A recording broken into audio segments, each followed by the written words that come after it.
कोई भी stock select कैसे करें? अगर स्टॉक सेलेक्ट करें तो उसमें कितना लार्ज कैप का कितना रेशियो होना चाहिए, मिड कैप का कितना होना चाहिए और स्मॉल कैप का उसमें पोर्शन कितना होना चाहिए। तो जनरली जो एक स्टैंडर्ड फार्मूला है कि जितना आपका एज है, उतना आप लार्ज कैप में निवेश करो आप। जैसे मान लीजिए आप 40 इयर्स के हो तो 40% आप लार्ज कैप में निवेश करो, 30% मिड कैप में और 30% आपका जो कैपिटल है वो आपका स्मॉल कैप में निवेश करो। तो ये जनरल एक स्टैंडर्ड फार्मूला होता है। और लार्ज कैप मतलब मोस्टली कौन सी कंपनियां लार्ज कैप में आती हैं? जिस कंपनी का मार्केट कैप 20,000 से ऊपर होता है उसको हम लार्ज कैप कंपनी बोलते हैं। जो 5,000 करोड़ से लेके 20,000 करोड़ के बीच में होती है उसे मिड कैप बोलते हैं, और जो कंपनी 5,000 से नीचे जिसका मार्केट कैप होता है उसे स्मॉल कैप बोलते हैं।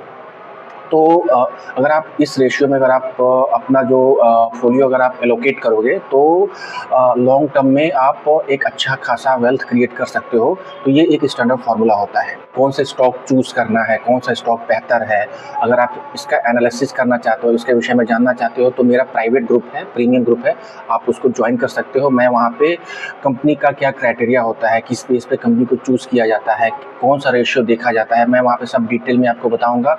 आरओई कितना होता है, आरओसीई कितना होता है, पीई कितना होना चाहिए, अगर किसी कंपनी में जो उसके प्रमोटर हैं अपने होल्डिंग को प्लेस कर रहे हैं तो उसका क्या मीन होता है, आपका कैश फ्लो कितना है कंपनी के पास, ऑपरेटिंग प्रॉफिट क्या है, मार्जिन क्या है, सब मैं आपको डिटेल में बताऊंगा। तो आप प्लीज़ मेरे जो प्राइवेट ग्रुप है आप उसको ज्वाइन कर लीजिए। मैं वहाँ पे सब चीज़ें आपको बताऊंगा कि आप बेहतर तरीके से खुद अपना एनालिसिस, किस स्टॉक में निवेश करना है, कहाँ पे मार्केट से निकलना है, सब चीज़ें आप अपने आप सीख जाओगे।